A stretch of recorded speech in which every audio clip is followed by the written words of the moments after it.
Part ওয়ানে দেখিয়েছিলাম বাংলাদেশ এবং ইন্ডিয়ার সীমান্তবর্তী পিলার এবং তাদের টাওয়ার। বনগাঁ পাশে এই বেনাপোল আর আমরা আছি চৌগাছার এক চিপার ভিতরে। স্থানীয় লোকেরা এই রাস্তায় আমাদেরকে আসতে মানা করেছিল, কারণ এই জায়গায় বিজিবিরা যখন তখন আসতে পারে এবং ঝামেলা হতে পারে। ওখানে লোকজনের যে কথা শুনতে পাচ্ছি, চলেন যাই।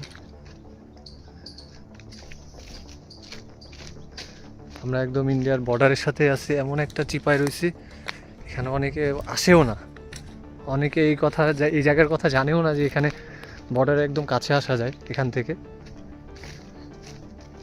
বাংলাদেশি লোকেরা এখানে জমি চাষ করে এবং সামনেই একটা খাল আছে, সেই খাল থেকে মাছ ধরে। তারা ব্যতীত বাইরের কোনো লোক এখানে অ্যালাউ না, কারণ বিজিবিরা এখানে ঝামেলা যখন তখন করতেই পারে।